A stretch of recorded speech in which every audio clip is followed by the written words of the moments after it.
Before the story begins, allow today to close slowly.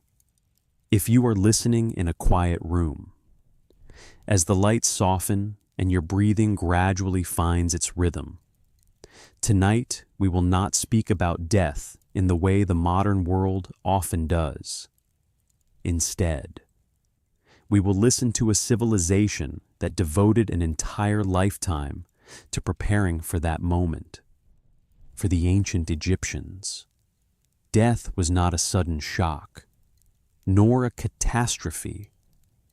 It was a stage anticipated long before it arrived, shaped through the way they lived, the way they preserved order, and the traces they chose to leave behind. If this is your first time here, you do not need to remember anything. Simply let the story move slowly around you. And if you find that this rhythm of storytelling brings you a sense of calm, you can subscribe to continue these historical journeys, told in the quiet cadence of the night. And now, let us begin where the ancient Egyptians themselves began.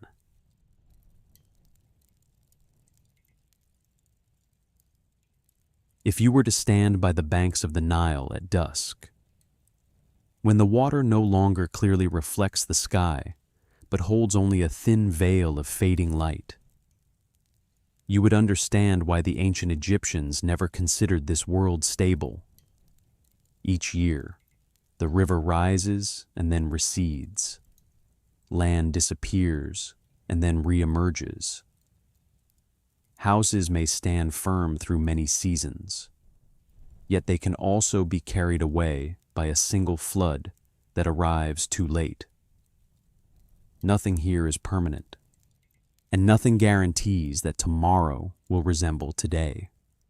It was within such a world that the Egyptians began, very early on, to contemplate something that many other civilizations would approach much later: how to prevent a human being from dissolving. Not simply how to avoid death, for they knew well that death was unavoidable. What troubled them was not the moment the breath ceased, but what followed: the slow disintegration, the gradual vanishing of each part, and ultimately the state of no longer being remembered at all. For them, death did not arrive as a sudden shock, nor as an unforeseen accident. It came as a stage long anticipated, like the floodwaters that would rise and withdraw, like the sun that would set and return again at dawn.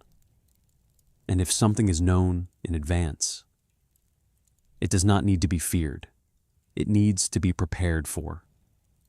But this preparation did not take place through bursts of emotion or desperate pleas. It unfolded through structure, through order, through arrangements repeated long enough to become a natural part of life. The Egyptians understood early that emotions shift, but structure remains. Faith may waver, but order, if properly maintained, can endure across generations. For this reason, they did not begin with the question, "What is death?" That question was too vague, too distant from what they could observe and verify. Instead, they asked something more concrete, and perhaps more unsettling. What allows an existence to continue, and what causes it to dissolve? This question did not rise toward the heavens. It turned toward the world around them, toward what they could see, touch, and follow over time. They observed carefully what happens when a human being dies, not with horror, but with quiet attention. The body begins to change. Warmth leaves. The skin loses its familiar tone. The shape once so distinct, so personal, becomes unfamiliar. Scent fades, replaced by the signs of decay. And if nothing intervenes, if nothing preserves it, everything eventually returns to sand, where wind can erase even the faintest remaining outline. Yet, alongside this disintegration, they noticed something subtler, less obvious. There were people who had died long ago, so long that no clear physical trace remained, yet they were still present, not through their bodies, not through breath, but through their names, through stories retold, through their continued mention in speech, in lineage, in the collective memory of the community. In some way, these people had not completely vanished. From this contrast, an important idea gradually took shape. Existence does not depend solely on being alive or dead, on breathing or having stopped breathing. It depends on whether a person retains their form within the order of the world. When that form is lost, when there is no longer a name, no story, no clear place within memory, then dissolution is complete. And that, more than anything, was what the Egyptians feared. Thus, death was not the final boundary in their thinking. The true boundary lay between still being recognizable and being entirely dissolved, between remaining someone and becoming an anonymous fragment of sand, wind, and time. Preparing for death, therefore, was not preparing for the moment life ceased, but preparing not to lose one's form once life had departed. In this view, eternity ceased to be a distant or mystical abstraction. It became a practical question: how to ensure that the elements that make a person, name, trace, order, position, are not erased from this patient, deliberate observation. The Egyptians began constructing their entire system of preparation for eternity, not as a dream, but as a problem to be solved step by step, beginning while one was still alive. For eternity, in Egyptian thought, was not a supernatural realm somewhere beyond human life. It was not another world detached from reality, nor a reward waiting after death. Eternity was the extension of familiar order, a state in which what had been properly arranged would continue without rupture. It was life still unfolding in its known rhythm, but no longer subject to the slow erosion of time, no longer worn down by forgetting or chaos. In that understanding, the afterlife was not the reversal of this world, but its continuation. The sun still followed its course. Roles were preserved, social, moral, and cosmic order were not erased, but sustained in a more durable form. Eternity was not escape from life, but life maintained in its shape once the forces that made it fragile had been removed. And if eternity is continuation, it cannot begin after death. It cannot be constructed from emptiness. It cannot be patched together at the last moment, nor granted as a favor.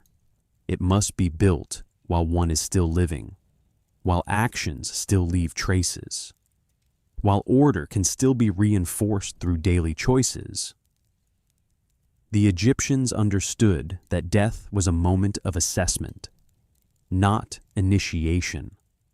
Earthly life, therefore, was never trivial in their thought. It was the foundation, the place where everything was first shaped, every measured word, every act that preserved balance, every role fulfilled with integrity strengthened the structure that would later endure. Living, in this sense, was not a temporary stage before eternity. It was the most important part of eternity itself. Time, for the Egyptians, did not merely pass, it left marks, and eternity was not escape from time. but ensuring those marks were not erased.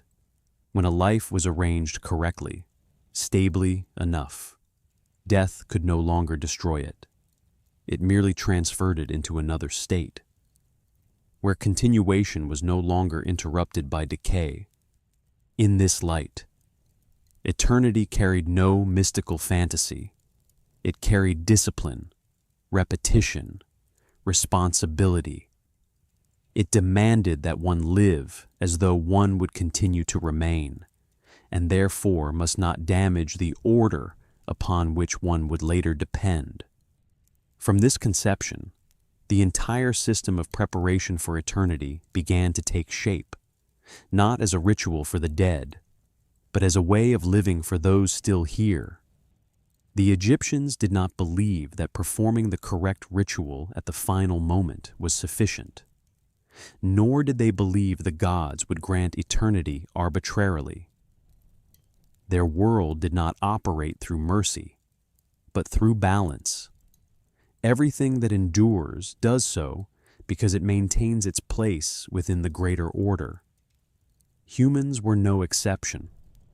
In this view, eternity became a concrete problem, one without miracles. It raised clear questions. What must be preserved? What may be lost? What must never be allowed to dissolve? Must the name endure? Does the body's form matter? Do daily actions leave traces after death? And if so, by what standard are those traces measured? It was no accident that the Egyptians devoted so much thought to order.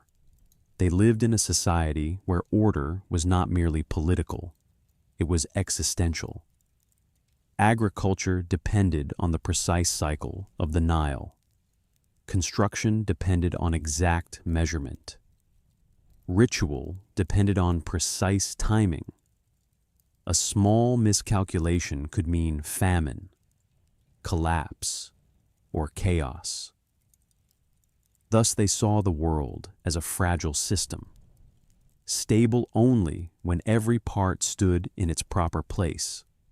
Death, within that system, was not a disruption of order, but a test. It examined whether a person had been properly arranged to continue in another state. If not, dissolution was not punishment, but consequence. Like a structure built on faulty foundations, it would collapse, not from wrath, but from instability. Thus the Egyptians did not dwell heavily on fear of death in the ordinary sense. Death was certain, and what is certain does not require panic.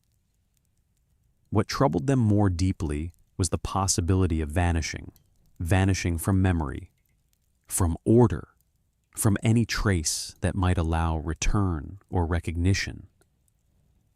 This was not emotional fear.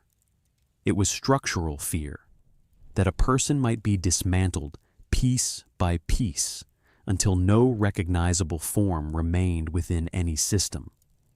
That quiet but persistent fear shaped their civilization. Everything was directed toward preserving form. They recorded not merely to store information, but to anchor presence. They named not merely to distinguish, but to affirm that someone had existed, had held a place. They organized society through hierarchy, ritual, defined roles, not only to manage the living, but to ensure that each individual held a stable enough position not to dissolve as time passed. From the outside, it is easy to assume the Egyptians were obsessed with death. Monumental tombs, intricate rituals, repeated images of the afterlife may suggest they lived beneath the shadow of endings. But from within their own logic, what they were truly obsessed with was rupture. They feared gaps, breaks in continuity, the possibility that after death, a person might no longer be connected to anything that once defined them. They did not wish to be cut off from the flow of the world, where the sun still rises, the Nile still swells, and generations continue one after another. They wish to remain there, not as wandering ghosts, but as stable parts of order, a form clear enough to be recognized, familiar enough not to be questioned, properly placed so as not to disturb balance. In this thought, existence did not mean supernatural immortality. It meant not being removed from the system. Thus, every effort toward eternity was preservation rather than conquest. They did not seek to transcend this world, but to bind themselves more firmly to it, not to stand above order, but to remain within it as long as possible.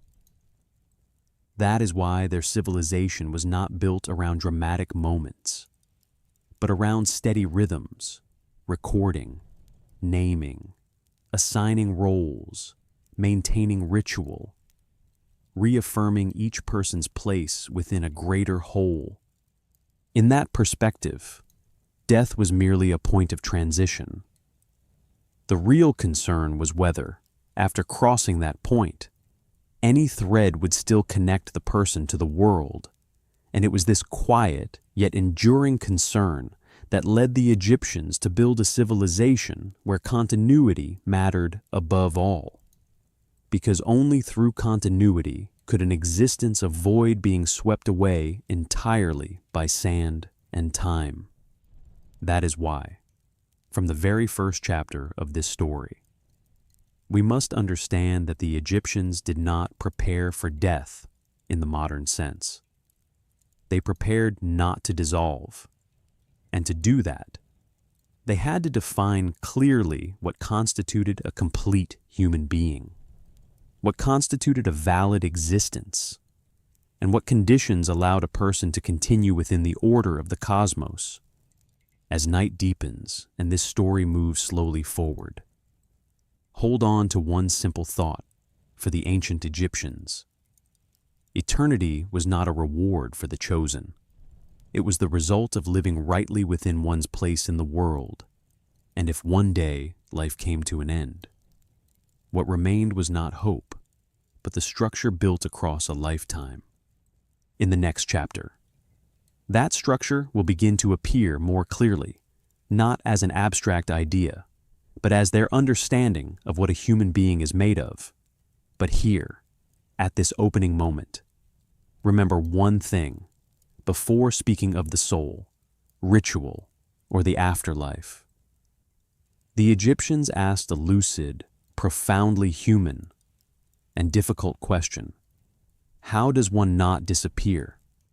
And from that question, their entire journey of preparation for eternity began.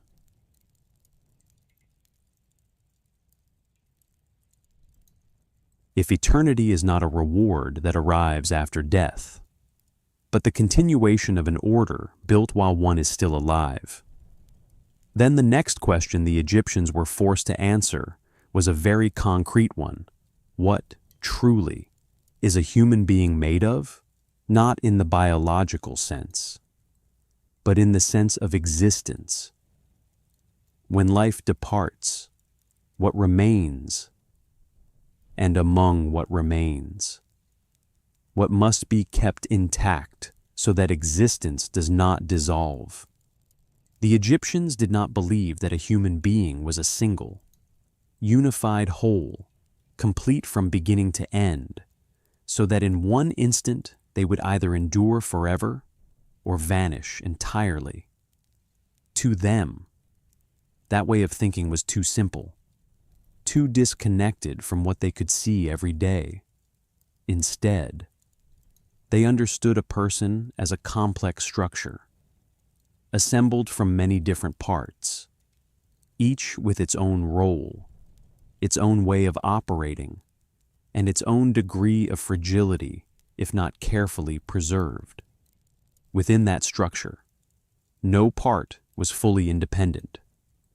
The parts existed in a bond that was loose yet enduring, like elements within a great work of construction. When one element weakens, the entire structure does not collapse at once, but cracks begin to appear. The Egyptians believed human existence worked the same way. It does not end in a single moment. It breaks apart piece by piece, slowly, sometimes almost imperceptibly, until there are no longer enough elements left to maintain the original form. They observed that after death, some things disappear very quickly.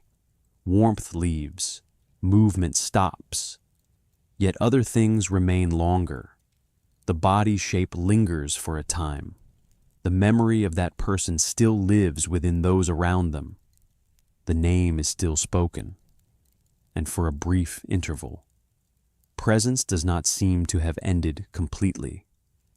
It was precisely this delay that revealed to them that existence is not an on-off state, but a layered process of decline. For this reason, dissolution, in Egyptian thought, was not an event, but a sequence of transitions.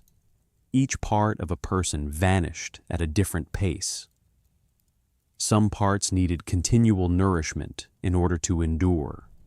Some existed only as long as they were recognized.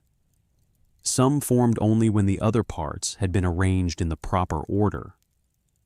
And if any one of these parts was neglected, the entire structure would gradually lose its inherent stability. This also explains why the Egyptians did not believe a chaotic life could lead to a lasting existence after death. A structure assembled carelessly cannot withstand pressure when conditions change, and death, to them, was the greatest change of all. It did not destroy the structure instantly, but it placed the entire structure into a state no longer protected by natural maintenance. What had once been sustained by the habits of living now required other forms of preservation, if it was not to dissolve. In this view, a person does not disappear all at once. They gradually lose the ability to be recognized, gradually lose their place within order, gradually lose their connection to the continuing world, and at some point, when no part remains clear enough to hold the original form, disappearance is finally complete. It is not a dramatic moment, but a quiet process, extended and irreversible without preparation made in advance. Because they believed in this gradual, partial dissolution, the Egyptians did not wait until death to worry about their existence. They understood that each day of life was a day the structure of the self was either strengthened or weakened. Every part not properly cared for created a future point of vulnerability. And eternity, in this light, was not the preservation of the whole person in perfect condition, but the prevention of dissolution from progressing so far that it could no longer be stopped. From this observation, the Egyptians formed a very different understanding of the soul. The soul was not a vague entity that simply flies out of the body at death. It was a collection of elements, some bound tightly to the body, some capable of departing, and some that existed only if the living continued to sustain them. A person, in that sense, did not vanish merely because they had died. They vanished only when the parts that composed them were no longer recognized and preserved. Within this structure, there was one part regarded as the most fundamental vital force, the quiet foundation upon which all other parts depended in order to exist. It was not consciousness, because consciousness can be vague, shifting, even absent in deep sleep. Nor was it personality, because personality can be recognized through behavior, voice, habit. This vital force did not announce itself in such obvious ways. It existed as a capacity, the capacity for a body to stand within the world, to continue participating in the shared movement of life. The Egyptians sensed this vital force not through abstract reasoning, but through precise observation. When it remained, the body had weight, temperature, response. When it departed, all those signs changed, not instantly, but clearly enough to be unmistakable. This difference led them to believe that vital force was not something that naturally sustains itself. It was something that must be nourished, continually replenished, like a fire that needs fuel if it is not to go out. While a person lived, nourishing this vital force happened almost unconsciously. Food entered the body. Breath moved steadily in and out. Day and night remained distinct. Work and rest alternated. Those rhythms did not merely sustain the body, they kept vital force anchored within life. The Egyptians did not separate vital force from such ordinary actions. To them, living in the right rhythm was also a way of keeping vital force from weakening. But when death occurs, those familiar sources of nourishment end. The body no longer takes in food. Breath stops. Daily rhythm dissolves. And with that, vital force becomes most fragile. If there is no other way to replenish it, it will gradually weaken and then vanish completely. That vanishing is not loud. It happens quietly, like a flame no longer fed, shrinking, fading, and finally going out without leaving a clear trace. For this reason, the Egyptians never saw existence as something self-evident. No part of a person automatically continues simply because it once existed. Every part must be maintained, and vital force is the part that requires the most continuous care. If vital force is lost, the other parts, even if preserved, no longer have a foundation on which to operate. A personality without vital force becomes only memory. A name without vital force becomes only sound. The structure of existence then begins to lose its central axis. In this view, death is not the moment vital force disappears instantly. It is the moment vital force is no longer nourished naturally. From that moment, without preparation made beforehand, decline becomes unavoidable. The concern is not that vital force departs, but that it is no longer replenished, no longer sustained so that it can remain. Thus, the Egyptians did not regard existence as a right granted to them, but as a state that must be maintained through continual effort. Vital force is loyal to no one. It remains when it is nourished, and it departs when it is neglected. This understanding led them to see that eternity could not be achieved through belief or pleading alone. It required a system strong enough that even when life ends, vital force would not be abandoned in silence. And from that careful caution, they began laying the foundation for ways to keep vital force from dissolving, not through miracles, but through an order built long before the final moment. Alongside vital force was the part that forms personality, the thing that makes one person different from another. This is the part that carries habit, preference, voice, and the unmistakable traits that cannot be replaced. This part does not remain still. It tends to move, to observe, and to return in Egyptian thought. Personality is not imprisoned within the body. It can depart, but it can endure only if it still recognizes where it belongs, without a place to return to.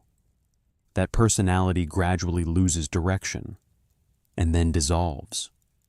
Beyond vital force and personality, there is another part more abstract, yet decisive for eternity, the state of completion. This is not something present from birth. It is the result of living in right order, keeping balance, and not disturbing the world around you. Only when the other parts are arranged properly can this part form. And only when it appears is existence considered stable in the long term. But perhaps what makes Egyptian thought most distinctive is that they did not treat the name as a minor detail, a convenient label to tell one person from another. To them, the name does not stand outside the human being. The name is a part of the person. It carries presence, like an outline that allows the world to recognize that an individual once existed, once had form, once held a place within the shared order. The Egyptians observed that when a name is still spoken, the person has not fully departed, even if the body has decayed, even if vital force has weakened. As long as the name is read aloud, a thin thread still connects them to the world of the living. The name, then, is not merely sound. It is a repeated confirmation. This person was here. They have not been erased from the river of memory. And as long as that confirmation continues, disappearance is not yet complete. By contrast, when a name is no longer spoken, when no one remembers how to read it, when the characters carved into stone are worn down until they cannot be recognized, existence begins to grow fragile. Not because the soul is punished, but because nothing remains to hold that person's form within the order of the world. They are no longer called, no longer distinguished, and so they begin to dissolve, not in a single instant, but through a quiet, prolonged process. For this reason, preserving a name for the Egyptians was not a matter of prestige or pride. It was a matter of survival. A name kept alive meant a presence maintained. A name erased meant a part of that person had been severed from the shared order. In this view, forgetting is not neutral. It is an erosive force, slow but certain, capable of dissolving what remains of a life. This also explains why the Egyptians were so careful in how they recorded and carved names. Names were written again and again, placed within clear frames, repeated in texts, in rituals, in lists of ancestors. Each repetition was not excess. It was reinforcement. They understood that a name exists only as long as it continues to be spoken. And speaking a name in that thought is an act of maintenance, almost an act of nourishment. Thus, a person whose name is not spoken is a person gradually vanishing, not vanishing because they have died, but vanishing because they are no longer recognized. They no longer hold a clear place within communal memory. They are no longer set within a defined relationship to the living. And when that happens, the other parts of a person's structure, even those once strong, begin to lose their footing. In that worldview, being remembered is not an emotional reward. It is a condition of existence. And keeping a name from falling into silence became one of the Egyptians' most persistent efforts in preparing for eternity, not to be admired, but not to be erased from the world's order, where every existence must have a form in order to continue. Along with the name is the heart, not in the biological sense, but in the moral one. The heart is where memory of behavior, choice, and the way a person treated the order around them is kept. It does not forget. It does not erase itself in Egyptian thought. The heart cannot be replaced by words or ritual. It carries the full weight of a life, and for that reason it must be kept intact. A heart no longer in its proper form will unbalance the entire structure of existence. What matters to recognize is this: the Egyptians did not regard these parts as abstract symbols meant to explain the world. They regarded them as working components, like parts within a system. If one part weakens, the entire structure becomes fragile. If one part disappears completely, existence cannot continue in any stable form. Thus, death, in this understanding, is not the moment the soul leaves the body. It is the moment the structure comes under pressure. The parts are no longer held together naturally.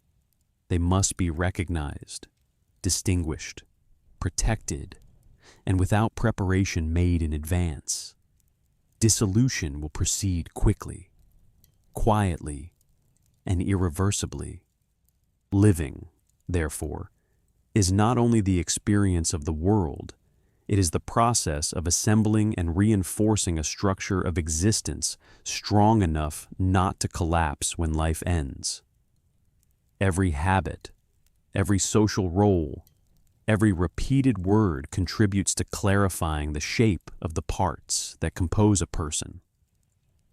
A life lived vaguely produces a vague structure, and a vague structure cannot endure. In this view, a human being is not a simple entity to be saved or destroyed. A human being is a structure that can either hold or lose stability. And eternity is not keeping everything, but keeping the necessary parts in the proper order, in the proper form, as the night continues and the telling slows. Perhaps the most important thing to carry from this chapter is not the names of each part, but the way the Egyptians understood a human being as something that can be prepared, reinforced, and maintained. Before they built any ritual for death, they built a clear understanding of the human being, and only by understanding what they were made of could they begin the work of preventing that existence from dissolving. In the next chapter, that preparation will become more concrete when the human being faces the question of physical form. But here, in this chapter, the most important realization is quiet to endure. One must first know how many parts one is made of, and must never allow any one of them to disappear into silence.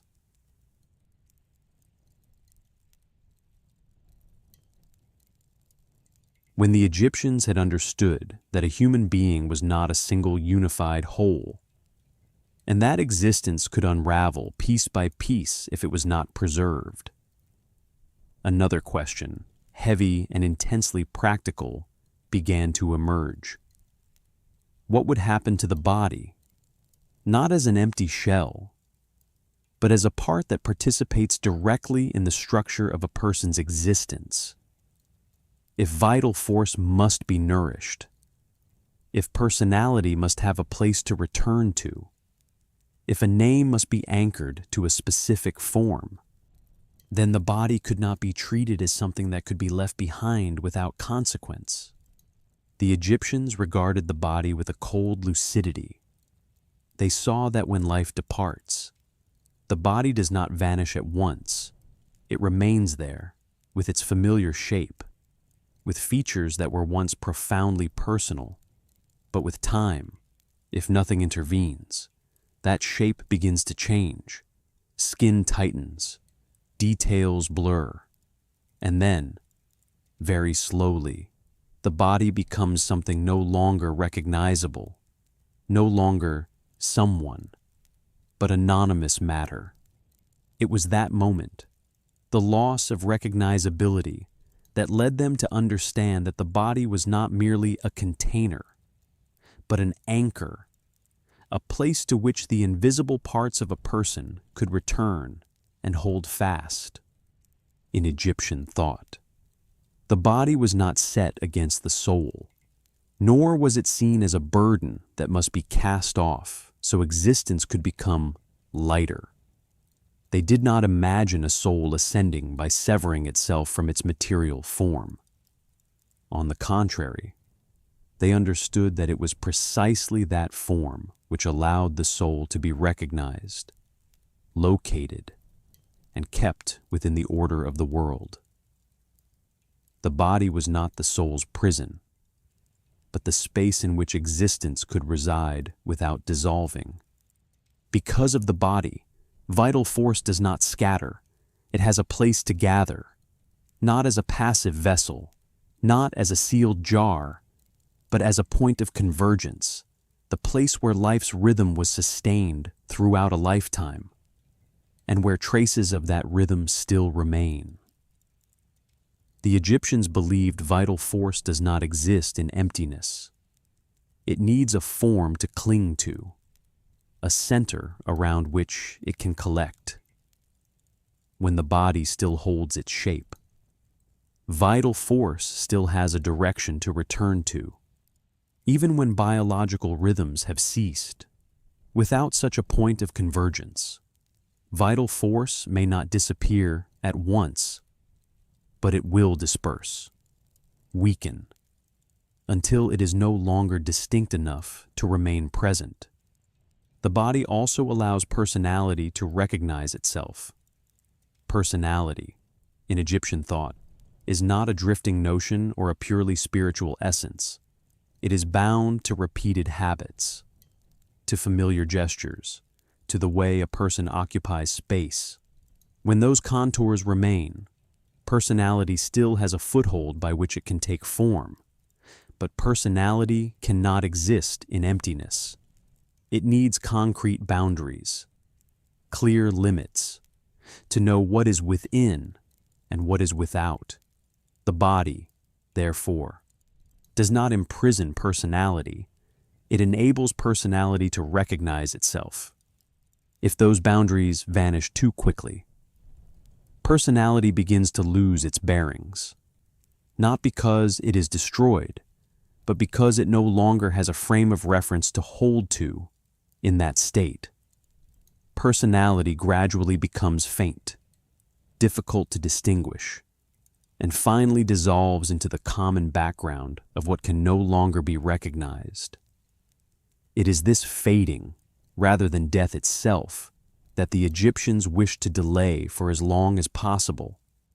And because of the body, the name does not drift as a vague sign. A name, when not attached to a form, is only sound. But when it is bound to a body with contours, with a location, something that can be pointed to in space, the name becomes an anchor in memory. It is not merely remembered, it is placed. The Egyptians understood that memory does not live in abstraction. It needs markers, it needs images, it needs a form to cling to, just as memory needs a face in order not to dissolve. When the body still retains its form, the name still has a place to return to each time it is spoken. It is not lost, not adrift among other signs. But when the body loses its shape, the name begins to grow fragile. It may still be spoken for a time, but gradually, when there is no longer a specific image to attach to, it will blur, be absorbed, and be forgotten. And when that happens, it is not only the name that disappears, part of the person disappears with it. In this view, the body is not an inferior part set against spirit, but the axis of convergence for the entire structure of existence. It keeps vital force from scattering, keeps personality from losing its form, and keeps the name from drifting. As long as that axis stands, the other parts can continue to orbit around it. When that axis collapses, dissolution does not happen instantly, but it begins in a direction that cannot be reversed. Therefore, keeping the body from losing its form too quickly is not an emotional effort, but a choice rooted in deep logic. It is the way the Egyptians protected the invisible parts of a person by caring for the most visible part. Not to cling to a life that is ended, but to ensure that existence still has a center clear enough not to fade into silence. When the body loses its form, what is threatened is not the soul in a moral sense, but the ability of existence to reside, not because the soul is punished, but because it no longer has a place to live. An existence with no dwelling place will gradually become faint, difficult to locate, and finally dissolve into the broad background of memory and time. In that light, dissolution does not come from judgment. It comes from the loss of structure. For this reason, preserving the body to the Egyptians did not mean worshiping matter, nor did it arise from the desire to cling to a life already closed. It was not an emotional fear of death, but a rational choice, an act calculated with care, almost technical, bearing even the shape of architectural thinking. The body, in that view, is not the extra part of a person, but the foundation of the entire structure of existence that a lifetime is built. The Egyptians understood clearly that every structure, no matter how exquisitely decorated, no matter how deeply symbolic, stands only when its foundation is stable. Walls can be carved with care, pillars can be named, given meaning, repeated in collective memory. But if what lies deep beneath collapses, everything above loses value with startling speed. In that logic, the body is the deepest part, least seen, yet the part that determines whether the entire invisible structure can stand. Vital force can be nourished in many ways while a person lives, but when life ends, that vital force can endure only if there remains a point of support. Without a foundation, it becomes weak, unable to sustain presence for long. Personality, shaped through habit and behavior, cannot stand in emptiness either. It needs a frame by which to recognize itself.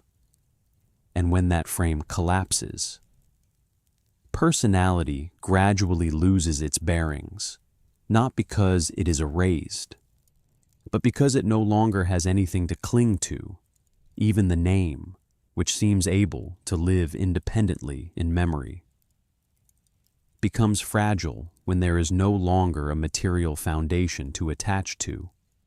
In this understanding, the body supports the invisible parts not through life, but through stability. It does not need to move. It does not need to display strength. It only needs not to collapse too quickly. Like a foundation that does not need to be beautiful, only strong enough so that what rises above it is not swept away. The Egyptians did not seek perfection in the body. They sought endurance against time. Thus, every effort to preserve the body was aimed at slowing the process by which form is erased, not to defy nature, but to work with nature, understanding which forces destroy, which can be controlled. In this thought, preserving the body is not an act against death, but a way to keep death from triggering a chain collapse of the entire structure of existence. A life, in this view, is like a structure built day by day. Each action is a brick. Each choice is a joint. But if the foundation is not protected, that structure cannot stand beyond the moment life ends. And so the Egyptians gave the body a quiet yet persistent attention, not because they loved matter, but because they understood that without a foundation, there is no continuation, If that foundation is broken too quickly, vital force survives only in a weakened state, unable to maintain presence for long. Personality, with no form to return to, gradually loses direction, like someone who can no longer recognize their former home, and the name, no longer tied to a specific body, becomes an abstract sound, easily lost among countless other names, and then forgotten in time. In this understanding, the body does not need to be perfect. It does not need to function, nor to display vitality. The only thing it needs is stability long enough so that the other parts of the person are not thrown out of order. The body, therefore, is like a silent marker. It does not move. It does not change quickly. Yet, it is precisely this stillness that allows everything around it to retain direction. The Egyptians did not seek to make the body immortal in a biological sense. They sought only to delay the loss of form, because they understood that form is what allows an existence to continue being recognized. When form disappears, existence does not end at once, but it begins to drift, to lose connection, and eventually becomes too faint to remain. Therefore, preserving the body is not resisting death, but ensuring that death does not shatter the structure that has been built. It is the Egyptians' way of protecting continuity, not through hope or pleading, but through a clear understanding of what must remain standing so that everything else does not collapse with it. What is striking is that the Egyptians did not believe the body naturally had the ability to preserve itself. They observed that if left alone, decay proceeds steadily, certainly, and cannot be reversed. Nothing in nature suggested that human form would be preserved simply because it had once existed. From this, they reached an essential conclusion. If the body was to remain an anchor, there must be deliberate intervention, not to fight nature, but to delay the erasure of form. That intervention did not come from emotional fear, but from logic. If the body is a part of the structure of existence, then keeping it stable is the rational thing to do. The Egyptians did not speak of the body as a corpse. They saw it as an entity in transition, fragile, requiring careful handling so as not to sever the invisible bonds around it. In that stage, the body is like a bridge. If the bridge collapses, passage between the parts of the person becomes impossible. In this view, form becomes the key element, not a biological detail, but the capacity to be recognized. The body must retain form long enough so that the other parts of the person are not separated too quickly. Losing form means losing anchorage. Losing anchorage leads to full dissolution. For this reason, every effort to preserve the body aims at a single goal: to delay the erasure of form, to extend the state in which a person is still themselves. The Egyptians also understood that the body cannot endure forever as it did in life. They did not try to keep it functioning. What they sought was stability, a state that does not develop, does not change rapidly, is not strongly affected by the environment. In that state, the body is no longer alive, but it has not yet been erased from order. It remains there, silently, a fixed marker within the flow of time. That stability allows the other parts of the person to continue operating. Vital force, though no longer nourished naturally, still has a place to move toward. Personality, though it may depart, still has a familiar point of return. and the name, when spoken, remains attached to a specific form, not drifting in abstraction. The body, in that role, does not need to live. It only needs not to vanish too quickly. This also explains why the Egyptians did not view allowing the body to decay completely as neutral.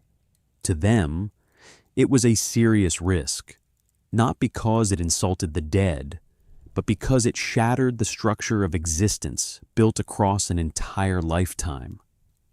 A life might be arranged with care, but if the body disappeared too soon, all other preparations became fragile. Physical dissolution would trigger invisible dissolution. In a chain reaction beyond control.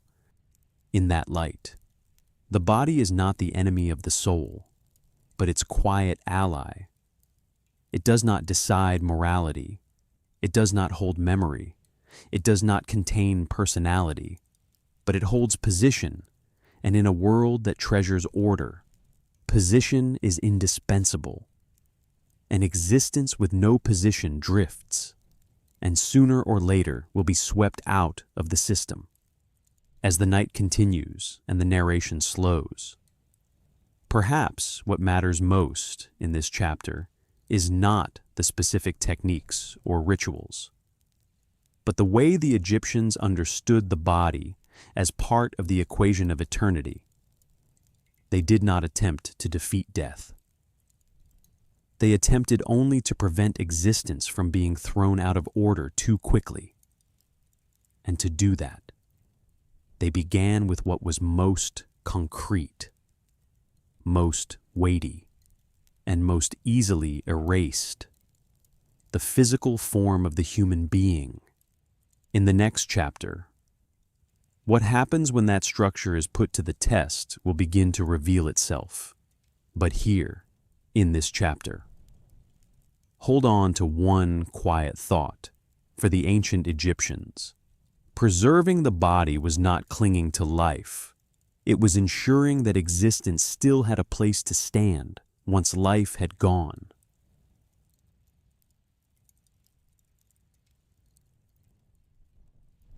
When the Egyptians had determined that the body must be kept stable so that the invisible parts of a person would not dissolve, the next question arose naturally: where would that body remain?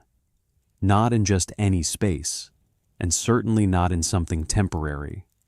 If existence requires a foundation, then that foundation must be placed within an environment stable enough not to be broken by time and the world's upheavals. And from that, the tomb was born, not as a symbol of death, but as a dwelling designed for continuation. The Egyptians did not build tombs the way modern people build graves, because they did not view death as a final period that needed to be properly marked. For them, the ending was not the problem. What mattered was rupture. And so, the tomb was not created to commemorate a moment that had passed, but to ensure that a structure built across an entire lifetime would not collapse when life departed. In that thought, the tomb was a house, but not a house for daily living. It was a house for another state of existence, where all movement had stopped, yet order still had to be kept intact. For that purpose, the tomb was not placed where it was convenient, easy to reach, easy to alter. The Egyptians avoided places with unstable currents, areas strongly affected by water, wind, or human activity. They sought the least changeable spaces they could find, where stone and earth stood still, where time moved slowly, where change happened almost too subtly to perceive. Silence was not meant to create holiness, but to reduce every force that might disturb form. Durability was not an aesthetic quality, but an existential requirement. And minimal interference was not isolation, but the condition by which order would not be broken. In this view, the tomb was never an empty space. It was not built to contain absence, but to maintain presence in another form. Every wall carried a function. Every chamber held a place within the whole. Every corridor led toward a point calculated in advance. Nothing was accidental, because accident is the enemy of order. The tomb, therefore, is like a motionless mechanism, everything placed precisely so it will no longer need to change. The paintings on the walls do not exist to decorate the space, to make it feel more alive.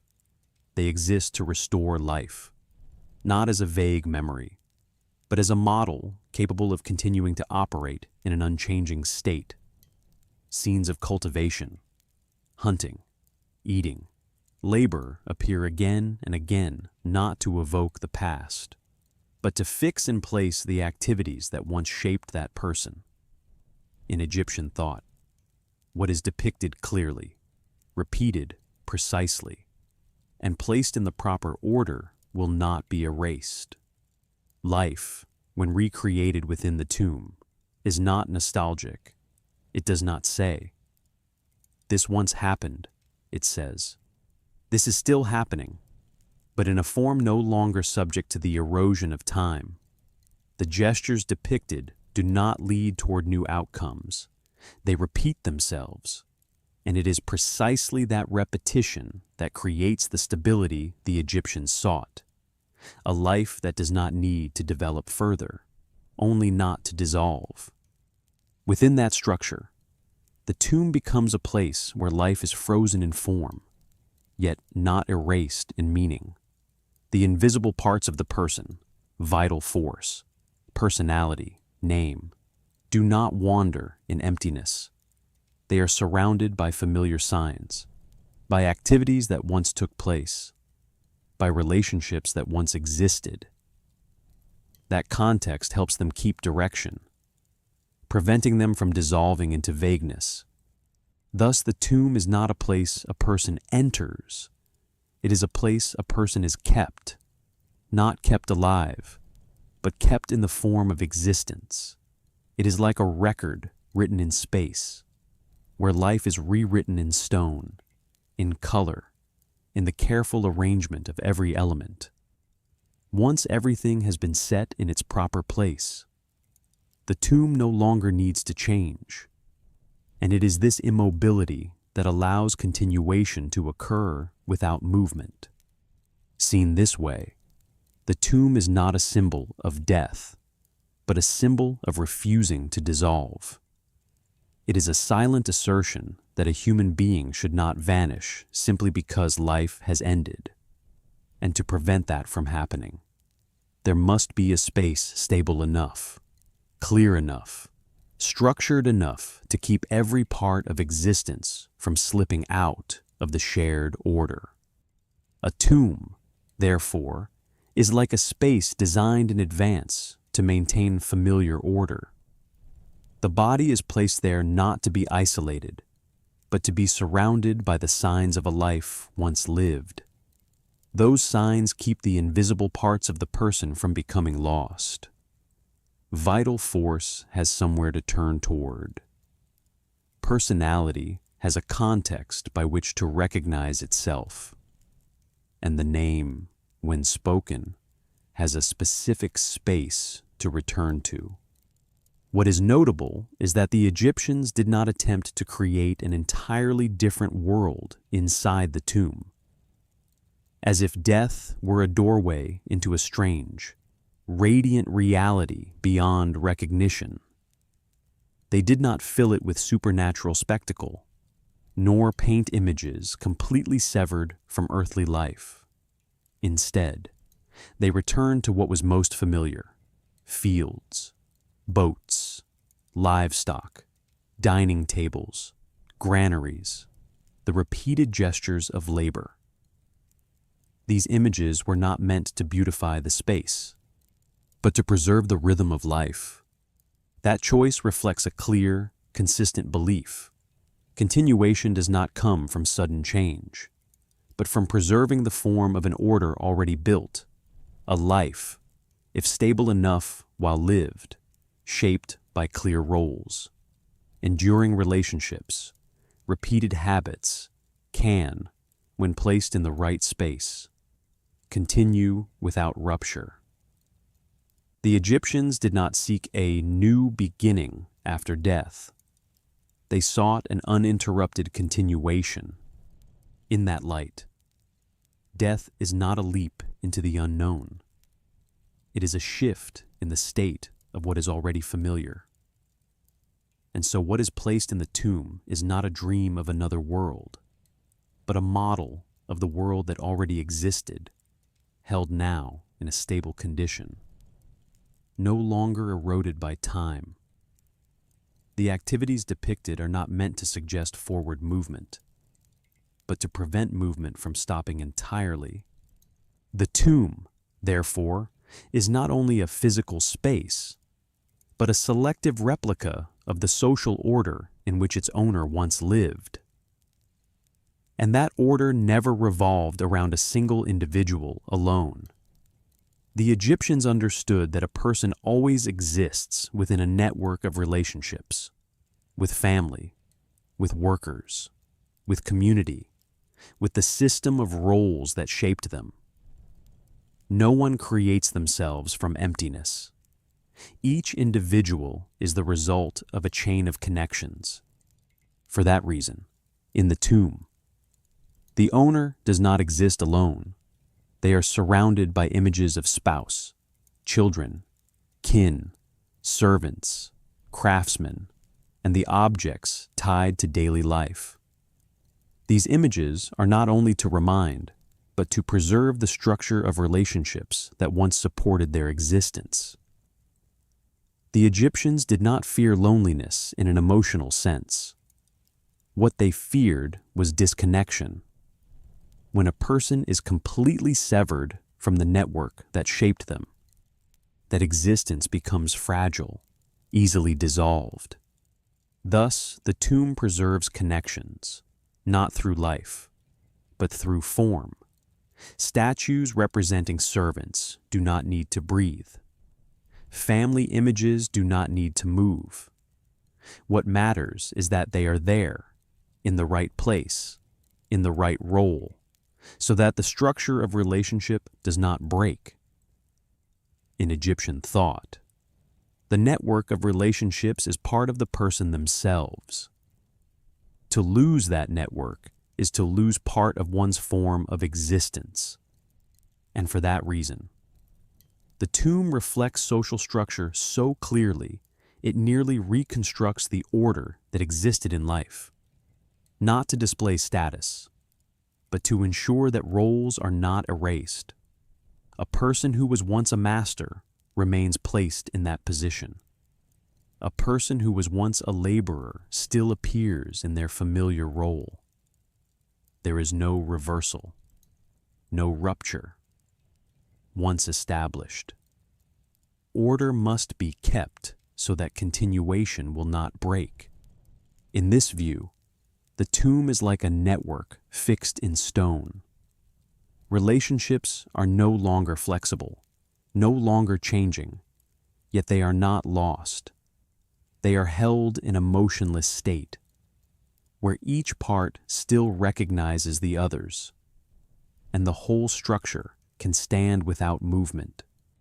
And as night deepens, perhaps what matters most is not the sight of walls covered in paintings, but the quiet belief behind them, that a person does not exist alone, and that to continue existing, even after life has departed, they must preserve the threads that once connected them to the world, not through voice, not through movement, but through form clear enough not to be erased from the shared order. In many cases, the spaces within a tomb are not arranged randomly. They are organized in a clear sequence, like a slow movement descending deeper into the earth. The Egyptians did not build tombs as single chambers, but as a chain of transitions from the brightness of the outside into inner darkness and stillness, from wide spaces into narrower ones, from the surface of the world into the stable depth of stone. Often it begins with a simple entrance, sometimes almost discreet, not meant to impress passers-by, but to mark the boundary between two states of being. The entrance leads into a long corridor, slightly sloping downward, as if the one who enters is gradually departing from the familiar rhythm of life. That corridor does not merely guide, it slows the step. It creates the sensation of transition. Each deeper step is a step further from the volatility of the surface. After the corridor, chambers begin to appear. Some are broader, their walls decorated with familiar scenes of life. Some are narrower, serving as intermediate spaces. One space does not repeat another at random. Each room has its place within the sequence, and that place reflects a logic, moving gradually closer to the center. At that center is often the chamber where the body is placed, the most stable room, the least lit, protected by layers, not because it is sacred in a dramatic sense, but because it is the deepest anchor of the whole structure. Every corridor, every room, every layer of stone points toward it. It is not near the entrance, nor easily reached. It lies deep, where temperature is steadier, where outside disturbance has little chance to touch.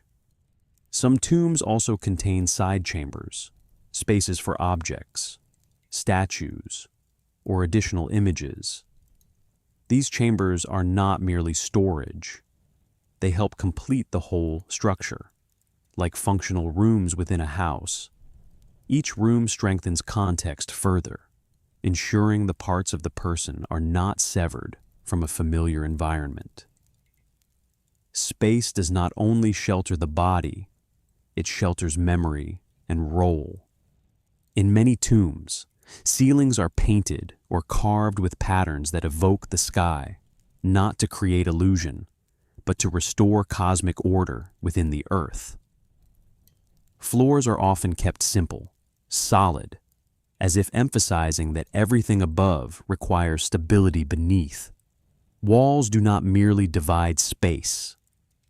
They carry content, images, narrative structure. Moving from room to room is not only moving through architecture, but through layers of order carefully arranged. Notably, this arrangement is not meant to overwhelm. It does not seek instant spectacle. It seeks orientation, existence, in Egyptian thought. Requires orientation so it does not dissolve. When daily rhythm and natural movement are gone, spatial structure takes their place. Corridors guide the flow of transition. Chambers locate the parts of existence. The center gathers everything to a fixed point. The tomb, in that role, becomes a static map, not a map for going elsewhere, but for not becoming lost, a map carved in stone, where each space holds a clear position, so that the parts of a person, vital force, personality, name, do not drift from the total order. When everything is properly placed, dissolution becomes harder. Not because time stops, but because structure is clear enough to resist fading. And in the deep quiet of those stone corridors, the Egyptians were not seeking mystery. They were seeking stability, not an extraordinary journey, but a continuation without rupture, not powerful motion, but an order firm enough to stand still through time. What must be emphasized is that the Egyptians did not view the tomb as a sealed place, cut off completely from the world of the living. On the contrary, it was placed in relationship to that world, visiting, speaking the name, maintaining memory of the dead allowed the tomb to keep functioning. A tomb abandoned, no longer recognized, gradually loses its role as an anchor, and then the existence it once protected begins to falter. For this reason, the tomb is not only physical architecture, but a commitment extending across generations. It requires the living to continue participating in maintaining the order of the dead, not through emotion, but through repeated action, calling the name, remembering, keeping that space from being erased from shared awareness. In Egyptian thought, eternity cannot be guaranteed by an individual alone. It requires the continuity of a community. From the outside, large, complex tombs may appear like displays of grandeur, but from within Egyptian logic, they reflect a quiet fear, the fear of dissolution without a stable dwelling. The tomb, therefore, is not a symbol of power, but a tool against erasure. Its scale reflects the investment made to keep the structure of existence from collapsing. In places such as the Valley of the Kings, the Egyptians chose some of the least changeable landscapes to house the most important tombs, not to hide, but to reduce the impact of time and human interference. A less volatile place holds form longer, and a form held longer keeps existence from being thrown out of order too soon. As night continues and the narration grows slower, perhaps what you should hold from this chapter is not the image of monumental graves, but the way the Egyptians understood space as part of the equation of eternity. They did not preserve the body alone. They preserved the environment around the body. They did not protect human form alone. They protected the context that gives that form meaning. For them, existence cannot continue in emptiness. It needs a place. And the tomb is that place, not to live in the biological sense, but to stand firm within the order of the world once life has departed. That is why the tomb does not mark an ending. It marks the shift into another mode of dwelling, where continuity can still be maintained as long as structure remains intact.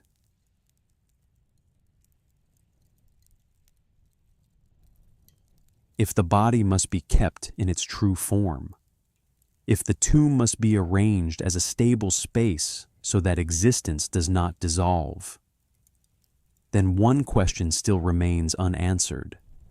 A quiet question, yet unavoidable. Is that structure balanced enough to continue? For the Egyptians, eternity was not something that could be reached by technique alone. It could not be guaranteed merely by preserving the body or building a strong tomb. Those things protect form, but form without balance is not enough to stand over the long span of time. And it is here that the idea of judgment appears, not as a dramatic courtroom, but as a measurement. The Egyptians believed that within every person there is a part that silently records everything they have done throughout life. Not memory in an emotional sense, not what we choose to remember or forget, but a quiet ledger of how we have lived. That part lies at the center of the body, the heart. For them, the heart was not only the organ that kept a person alive, it was the place that held the choices one made, the words one spoke, the actions one carried out, even if someone wished to forget or deny them. Those things remained there, and when life ends, that heart will be brought to the scale. Not to condemn, not to terrify anyone, but to see whether that life is light enough, balanced enough to continue. The Egyptians imagined that moment as a simple scale, on one side, the heart on the other, the symbol of Ma'at, order and truth, the force that keeps the world from falling into chaos. If the heart does not tip the balance, if it is not made too heavy by things that distort order, then existence can continue. If it is, it cannot stand. In that understanding, what matters is not fearing judgment, but living in such a way that the heart does not grow too heavy. Ma'at. Below is an expanded version, still slow, clear, and close to the listener, yet making deeper the meaning of Ma'at and the scale. Ma'at was not only a goddess to be worshipped in Egyptian thought. Ma'at was the way the world works. She was the principle that keeps everything in its proper place. She was the reason the sun rises each day without delay, the reason the Nile floods in its cycle, bringing water back on time for the fields, the reason a society can endure for generations without destroying itself from within. When the Egyptians spoke of living rightly, they were not only speaking of being a good person in a private sense. They were speaking of living in a way that does not push the shared order off balance, of living in a way that does not shake Ma'at. Because in their view, the world is fragile. Order is not something that naturally lasts forever by itself. It must be maintained, and every person carries a share of responsibility for keeping the scale from tipping. A small lie, a harmful act, an injustice, each is understood as a small force that pushes order away from its point of balance. That is why, when imagining judgment after death, the Egyptians did not picture an emotional trial. They pictured a scale. The heart of the deceased is placed on one side, and on the other is the symbol of Ma'at, often shown as a light feather. It is not the weight of the body that is measured, but the weight of how one lived. If the heart is too heavy, meaning it holds too many actions that warped order, then it cannot continue. Not because a god is angry, not because someone wants to punish, but because a structure that has lost balance cannot remain standing. Like a house built on a crooked foundation, sooner or later, it will collapse. That image of the scale appears in many funerary texts and wall paintings, but it is not drawn as a horrifying scene. There is no raging fire, no screaming. Everything unfolds almost quietly, almost technically. The scale either holds steady or it does not. And that result reflects the life that came before. This is what makes Egyptian thought so distinct. They did not build a fear of hell. They built an awareness of balance. If the scale tips, it means the distortion already existed within the way one lived, the way one chose, the way one treated others and the world. And in a universe where everything depends on order, a heart that is too heavy cannot step into eternity. Not because someone is angry, not because a god wants to punish, but because it has made itself unbalanced. Like an object too heavy, placed upon a delicate structure, it cannot remain still without causing the entire system to tilt. In that understanding, removal is not emotional, it is not cruelty, it is the natural consequence of distortion. If a life has accumulated too many acts that pushed order off balance, too much deceit, violence, injustice, then that heart carries a weight incompatible with the stable structure of the cosmos. And a structure founded on balance cannot hold what is too heavy. Eternity, in Egyptian thought, is not a reward for the favored, nor a gift for the powerful. It does not depend on status or pleading. It is a state, a long, stable state in which existence is no longer worn down by time, and only what is balanced enough can stand within that state. That makes Egyptian thought very different from later ideas of heaven and hell. Here, there is no favoritism, no exceptions, no last-minute bargaining. If the heart is light, it continues. If the heart is heavy, it cannot continue. As simple as a scale holding balance or losing it. And it is precisely that simplicity that makes the idea profound. It places responsibility back into everyday life, not waiting until the final moment to repair things, but living so that each choice does not tip the scale. Every action has weight.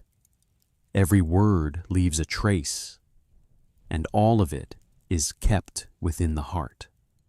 In a world built around order, eternity is not distant. It begins in the small balances of daily living. And when we look at it that way, we see that the Egyptians were not obsessed with death. They were obsessed with keeping the structure strong enough to enter a more stable state, one where what is balanced can exist without being broken. When we understand this, we begin to see that the scale is not only a symbol of judgment, it is a symbol of the entire Egyptian worldview. Everything must remain in equilibrium, and a person, before thinking of living forever, must think of keeping the heart from tipping that balance. The Egyptians did not build their lives around fear of punishment. They built them around fear of imbalance, because imbalance does not affect only the individual. It spreads into the community. It shakes order, and when order is shaken, every other structure, from family to state, is affected. That is why, when a person prepared for eternity, they did not preserve the body alone. They prepared their heart, not through a ritual in the final moment, but through daily living, not lying when it is unnecessary, not harming without cause, not breaking the shared order for short-term personal gain. What is notable is that in funerary texts, the dead often declare innocence of many acts. I have not stolen. I have not killed. I have not polluted the water. These declarations are not only defenses, they reflect a standard of living known in advance, a standard rooted in ma'at. But even here, judgment is not the end. It is confirmation. If the heart is light enough, meaning it is not filled with distortion, then the structure of existence can continue. If not, it will dissolve. In some depictions, a heart that is too heavy is devoured by a hybrid creature named Amit, part crocodile, part lion, part hippopotamus. But what matters is not the monster. What matters is the meaning. A heart that is not balanced cannot continue. It is not tortured. It is erased. For the Egyptians, that was the most terrifying thing. Not pain, not fire, but being erased from order. So, preparation for eternity is not only building a tomb or preserving a body, it is keeping the heart light enough not to tip the scale. A life closer to Ma'at, a life that causes less shaking, is a life more able to continue in a stable state. Here we begin to see something truly distinctive in Egyptian thought. Everything is connected by a single thread: order. No element stands alone. No ritual exists only to create a feeling of holiness. Everything serves the same goal: keeping the structure of existence from breaking. The body is preserved not because they feared losing form, but because they understood form is the anchor of presence. If the body dissolves too quickly, the other parts of the person lose their support. So they preserved it, not to fight death, but to prevent dissolution from spreading. The tomb is built not to show off, but to create a stable environment, a space with minimal upheaval, minimal change, where form can be maintained over time. That is not worship of the dead person's greatness, but the establishment of a protective system for their structure of existence. And the heart is weighed not to threaten, but to confirm that what is preserved, body, space, name, does not carry a distortion so great that it breaks the shared balance. Because if the heart is too heavy, if one's life has shaken order, then no matter how carefully the body is preserved, no matter how strong the tomb, that structure will not stand in the long run. It is that consistency that makes the Egyptian system of thought so logical, almost mechanical. They did not place their trust in miracles. They placed their trust in correct arrangement. No single element is enough to guarantee eternity alone. Not the body, not the tomb, not ritual. Everything must point toward order. And when we look at the whole, we see a clear picture. Eternity, in Egyptian thought, is not a reward bestowed. It is the result of a structure built correctly. If each part holds its place, the body does not dissolve too quickly. The space is not disturbed. The heart does not tip the scale. Then continuation can occur naturally. This is not a story about fear. It is a story about stability. And in a world where the Nile can change its course, where harvests can fail, where chaos is always near, the Egyptians chose to place their full trust in the only thing they could build: order. As the night slows, and the rhythm of the telling softens. Perhaps what is most worth reflecting on is not the image of the scale, but the idea behind it. Eternity is not for what is too heavy. It is for what is balanced enough not to shake the order of the universe. The Egyptians did not ask, "Do you believe?" They asked, "Have you lived rightly?" And in that question, we see a civilization not obsessed with reward, but with stability, not with a prize after death, but with keeping the structure of existence from collapsing when it faces the final transition. In the next chapter, this journey will continue as we move deeper into how the Egyptians imagine the world after judgment. But here, in this chapter, hold on to one quiet idea. Eternity is not achieved by power. It is achieved by balance.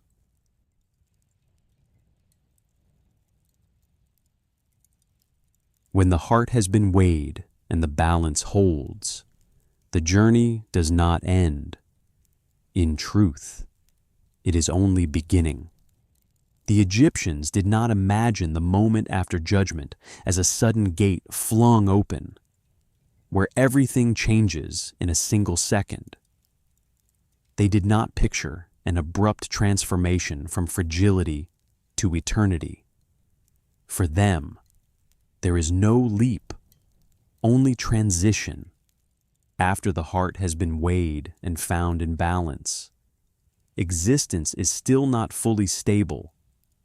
It is like a structure that has just been tested for strength. yet still must be placed into the right environment in order to stand for the long term. And so they envisioned a journey, slow, ordered, guided with clear direction, not a new trial, but a process of passing through, completing the shift from a fragile state to a lasting one. That world was called the Duat. The Duat was not hell, nor was it heaven in the sense of a reward. It was an intermediate space where existence, once confirmed as balanced, continues to move until it reaches complete stability.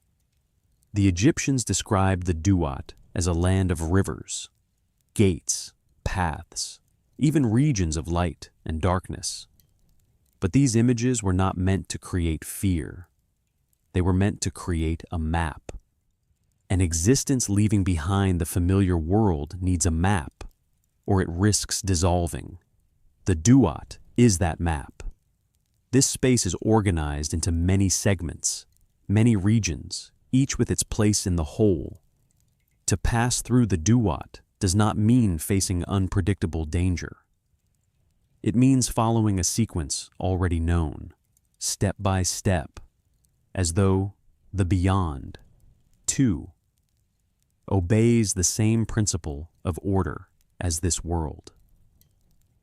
In Egyptian thought, nothing continues without direction, and the Duat provides that direction. It is like the pause between two heartbeats, not a stopping, but the necessary interval that allows the next rhythm to happen. The journey through the Duat, therefore, is not a reward. It is the completion of a structure prepared long before, if the heart is light enough, if the body has been kept stable. Then the Duat is simply the step required for existence to adapt to its new state. No haste, no drama, only a road. And on that road, the Egyptians saw what they had always believed, that eternity does not arrive through a leap, but through an ordered transition, not through eruption, but through stability gradually established. The Duat was not hell, nor was it heaven. It was not a place of punishment, nor a brilliant prize. It was an intermediate space where the structure of existence is arranged one final time before entering a lasting, stable state. There is no panic there, no screaming, only slow movement, carried out in sequence.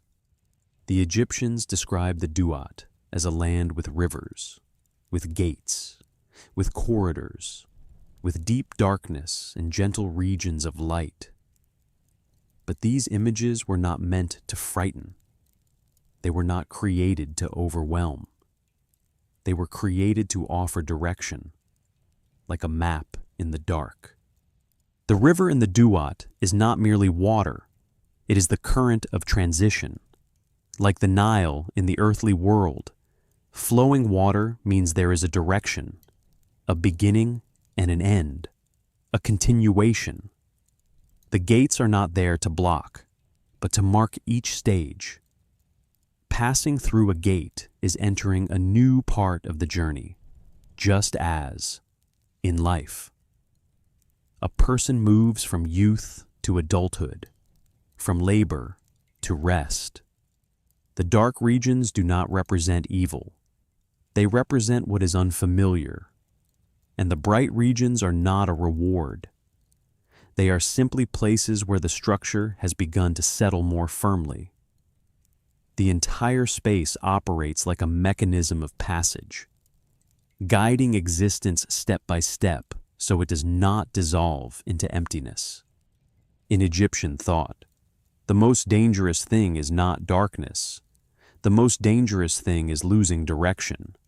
That is why the Duat is organized into regions that can be recognized, that have names, that hold clear positions. To know the name of a gate, to understand the place of a land, is not to defeat it. It is to set it within order. And when everything is set within order, fear diminishes. The Duat, therefore, is not an added test after judgment. It is the finishing stage of transformation, just as metal must be heated and then cooled slowly to reach its final strength. Existence after death needs a space to adapt to its new condition. There is no rushing there, no sudden leap, only stretches of road, pathways, slow rhythms. And it is precisely that slowness that ensures the structure does not crack when moving from fragility to stability. When we see the Duat this way, we begin to understand that the Egyptians did not fear the beyond. They organized it. They named it. They mapped it. Because to them, what can be placed on a map is no longer completely chaotic. And what is no longer chaotic can be passed through. The Duat is not a place for battle. It is a place for continuation, step by step, guided, until existence reaches a balance strong enough to stand still without dissolving. An existence, after leaving the stable body within the tomb, cannot immediately merge into eternity. It needs a transitional journey. And that journey is not a dramatic adventure, but an ordered passage. In many funerary texts and carvings on the walls of royal tombs, the Duat is not a vague space. It is divided into clear sections, often 12 regions corresponding to the 12 hours of the night. Each hour is not time as we understand it, but a stage, a segment of the journey the sun must pass through before being reborn in the morning. At the center of that journey is the solar bark of the god Ra. By day, Ra moves across the sky, carrying light. But when the sun sets, he does not vanish. He enters the Duat, and there, he steps onto another boat, the night boat, to travel through the deep darkness of the beyond. That boat does not drift without direction. It has a route.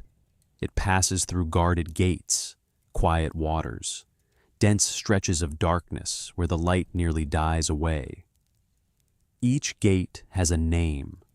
Each region has its own title. To know their names is to know how to pass through. In Egyptian thought, a name is not merely a label. It is a key to direction. The gates in the Duat are often described as immense thresholds, sometimes with gods or beings standing guard. But that guarding is not meant to attack. It is like a checkpoint of order. Ra's boat does not break the doors to pass. It is permitted to pass, because it belongs to the cosmic cycle. The journey is not chaos. It repeats each night, steadily, like the breathing of the world. In texts such as the Duat or the Book of Gates, each hour of the night is described with its own details, sometimes a region of dark water where souls wait, sometimes a barren land, sometimes a place where light begins to return. But the entire journey is not a wildly dramatic war. It is the maintenance of order within darkness. There is a moment in that journey when Ra must face Apophis, the serpent that symbolizes chaos. Apophis. But even this confrontation is not understood as an apocalyptic battle. Apophis appears every night, and every night, order is restored. This reveals something essential.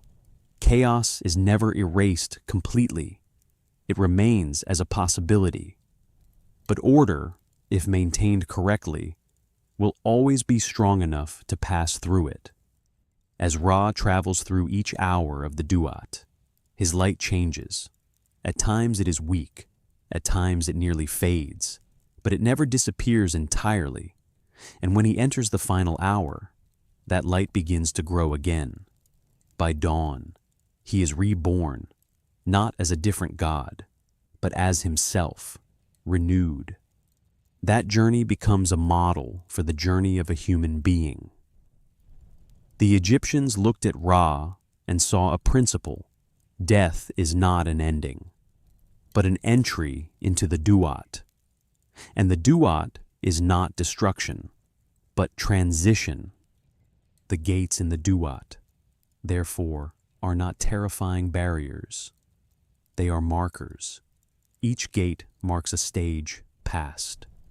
Each darkness crossed is a step closer to the light of rebirth. There is no hurry, no abruptness, only slow movement, rhythmic, ordered. And the most important thing is this: that journey happens every night, which means the Duat is not a distant place reserved only for the dead. It is the hidden side of the cosmic cycle. When the sun sets, the Duat begins. When the sun rises, the Duat ends until the next night. So when the Egyptians imagined the soul entering the Duat, they did not imagine a completely foreign world. They imagined a road traveled countless times by the sun itself, a road with a map, with direction, with rhythm, in the darkness of the Duat. Light does not vanish. It only withdraws for a time, and that steady repetition, night after night, morning after morning, strengthened the Egyptian belief that the journey after judgment is not chaos, but part of a greater order. As night grows quiet, and the voice of the story softens, you can imagine Ra's boat gliding slowly through deep black water, passing gate after gate, region after region, until the first light appears on the horizon. No noise, no rushing, only cycle. And within that cycle, the Egyptians found comfort. If the sun can pass through the Duat each night and return, then human existence, if balanced enough, can also pass through darkness without dissolving. The journey through the Duat is not a war against demons. It is a process of proving that the structure of existence is stable enough to continue. If the heart is light, if the body has been kept in form, if the tomb provides an anchor, then the Duat is simply the final passage. At the end of that passage lies a place the Egyptians called the Field of Reeds. What is striking is that this field is not radically different from the earthly world. It is not a golden city, not a dazzling palace. It is an ideal version of familiar life, fertile fields, water rising at the right time, labor without exhaustion, harvest without failure. Again, the Egyptians did not imagine continuation as total change. They did not search for the unfamiliar. They searched for the familiar, without the threat of chaos. In the field of reeds, order holds forever. Work continues, but it no longer wears the body down. Relationships endure, but they are not broken by time. This is not eternal rest. It is eternal stability. Here we begin to see something clearly. Eternity, for the Egyptians, is not a completely motionless state. It is not an unmoving void where all movement ends and time stops. On the contrary, it is a kind of movement, but movement without erosion, a rhythm that continues without weakening the structure, a current that flows without washing form away. In earthly life, Every movement carries loss. Time weakens the body. Labor tires the flesh. Harvest can fail. Relationships can fracture. Every step forward leaves traces of depletion. This is what the Egyptians observed with clarity. Life always carries the risk of dissolution. So, when they thought about eternity, they did not think of absolute stopping. They did not desire total stillness where all activity disappears. They imagined a life that still continues, still with labor, still with movement, still with rhythm, but no longer worn down by time. A mode of existence where action does not make the heart heavier, where motion does not lead to collapse. This explains why, in their images of the afterlife, the Egyptians still carve scenes of plowing, harvesting, rowing, speaking together. These are not memories preserved out of regret. They are models of stable continuation, a rhythm of life maintained without the ongoing threat of chaos. Eternity, in that sense, is not a dazzling prize, nor an endless rest. It is extended balance, a state in which every element, the body preserved in form, the heart confirmed in balance, the space arranged in stability, moves together without tipping one another out of place, like the sun's journey through darkness and its return each morning. Eternity is not an end point. It is a cycle guaranteed not to break. Movement still happens, but it no longer produces dissolution. Rhythm still exists, but it no longer weakens the structure. And perhaps this is the deepest thing in Egyptian thought. They did not try to escape the world. They tried to keep the world, or a stable version of it, continuing without breaking. Eternity is not leaving order behind. It is maintaining order so completely that it can no longer be eroded. A life continues, but no longer must struggle against loss. No longer must fear dissolution. No longer must constantly hold balance against the steady pressure of chaos. It is simply rhythm, steady, stable, and strong enough to endure. In images of the Duat, the sun appears as well, because in Egyptian thought, the sun's journey each night through darkness and its rebirth each morning is the model for the journey of the human being. Each day, the sun enters the Duat. Each morning, it returns. Ra is not only the sun god, he is the symbol of the cycle. And Ra's passage through the Duat shows that darkness is not the end. It is a stage of transition. A person, after being weighed and found in balance, steps into a similar journey, not to fight, not to prove anything further, but to enter the cycle that existed long before them. As night deepens and the telling grows slower, perhaps what matters most is not the gates or the field of reeds, but the idea that continuation does not happen in chaos. It happens in order. The Egyptians did not fear the Duat. They prepared for it, not with recklessness, but with structure, not with pleading, but by keeping balance while still alive. And so, the journey through the Duat is not a story about death. It is the final chapter of a calculation solved slowly from the beginning, keeping the structure stable enough to pass through transition without dissolving.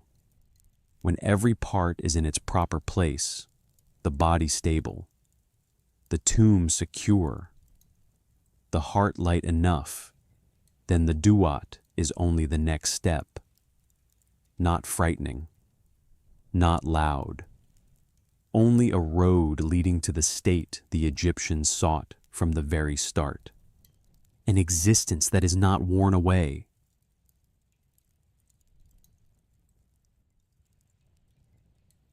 When we speak of eternity in Egyptian thought, it is easy to focus on the tombs, on the rituals, on the Duat and the sun's journey. But there is another essential element, quieter, less mystical, yet no less necessary. The living. The Egyptians did not believe that existence after death was completely separate from the earthly world. On the contrary, they understood with great clarity that the structure of a person, no matter how carefully prepared, still needed to be sustained from this side. Eternity was not a system that could run on its own forever without renewal. It had to be nourished by memory, by ritual, by the speaking of a name. We have said that a name is part of a person, but a name only matters as long as it is still spoken aloud. A name carved into stone can endure for thousands of years. But if no one reads it anymore, if no one recognizes it, its presence begins to fade, and so the living become part of the structure of eternity. In Egyptian families, visiting a tomb was not merely an act of remembrance. It was not a journey undertaken to release sorrow and then return unchanged to the rhythms of daily life. It was part of a sustaining framework, an element within a larger architecture of continuity. A ritual repeated in cycles, steady and deliberate, like watering a piece of land that cannot feed itself. Without that tending, the ground would not erupt in dramatic collapse. It would simply dry, slowly, quietly, until what once could hold life no longer could. They brought bread, beer, water, lotus flowers, fragrant oil, incense. These were not rare or exotic offerings. They were drawn from the same world in which the living moved each day. The same bread baked in familiar ovens, the same beer poured at shared tables, the same water drawn from the Nile that sustained every field and body. And it was precisely that familiarity that mattered. The offerings were not meant to dazzle the divine. They were meant to replicate the pattern of life.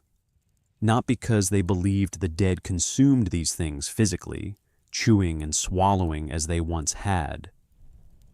The Egyptians were not naive about decay. They understood the difference between flesh and symbol. But they believed that the act of offering re-established the bond between the two sides of existence. It was not nourishment of the body. It was nourishment of presence.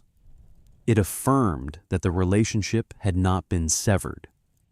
Each offering was a gesture of recognition.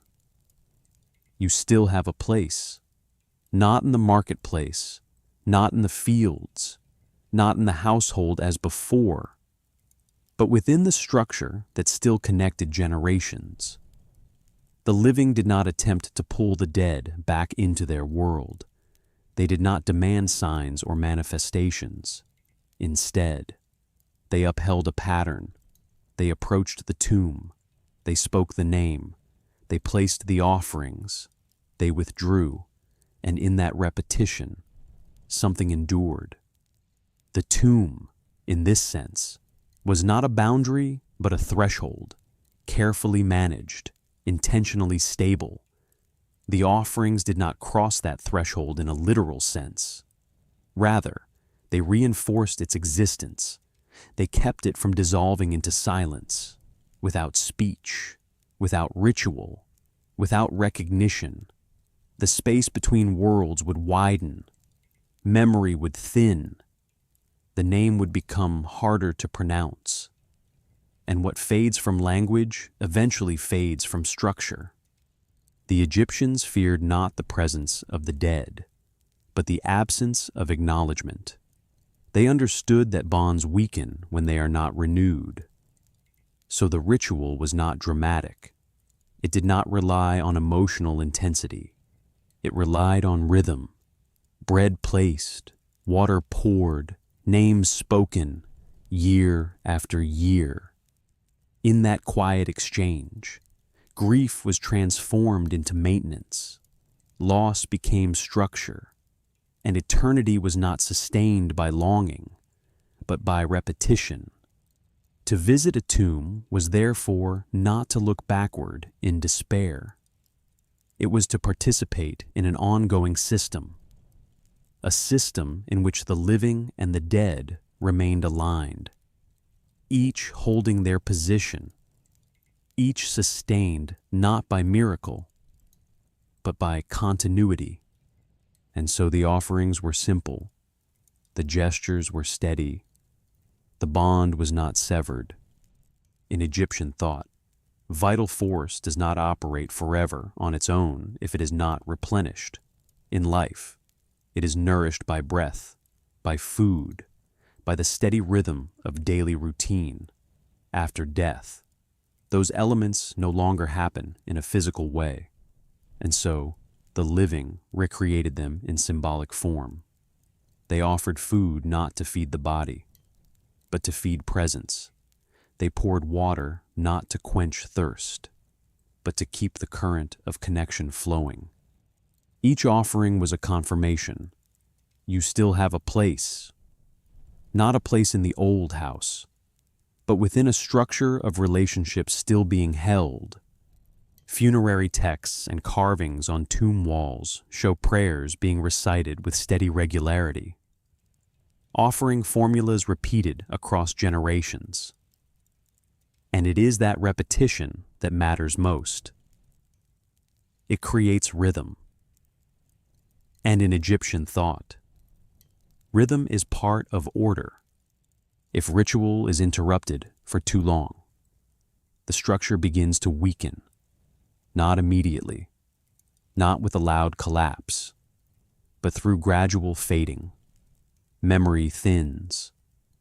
The name is spoken less often, and when the name is no longer mentioned, presence becomes fragile.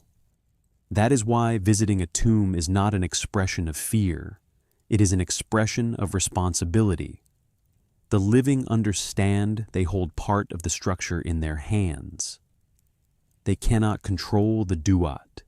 They cannot lighten the heart of the deceased, but they can keep the name from being forgotten.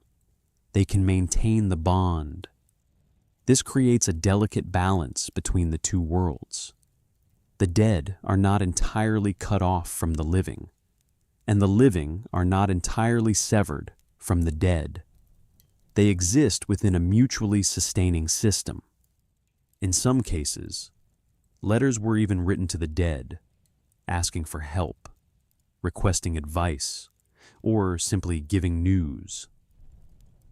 These letters show that the relationship did not stop at the moment of the funeral. It continued, in another form, not direct communication, but a recognition that the person still held a place within the shared order. Seen this way, the offering ritual is no longer an act of superstition. It is a method of sustaining structure, a way to keep vital force, something that does not last forever on its own, continually renewed through symbol and memory.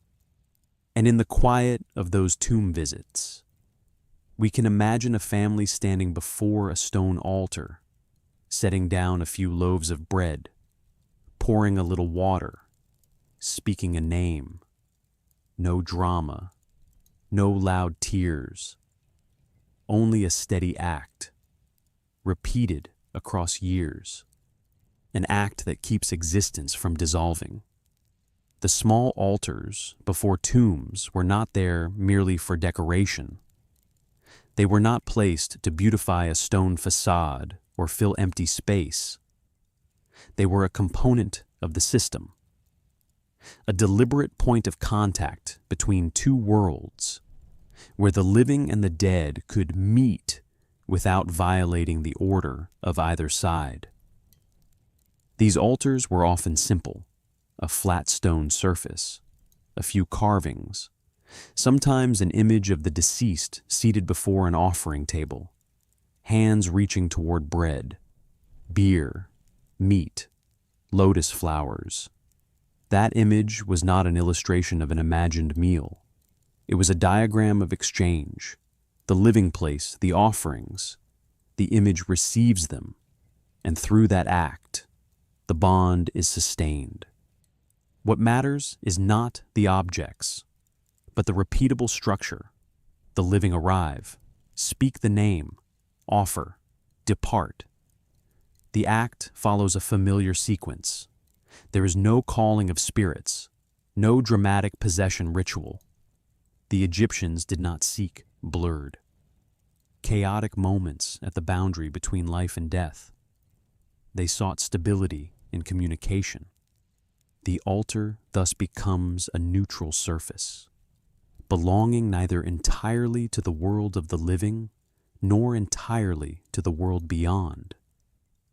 It is like a threshold held open just enough, not enough for chaos to spill through, not enough for the distance to become absolute. We can imagine a quiet morning at the edge of the desert. A family approaches a tomb.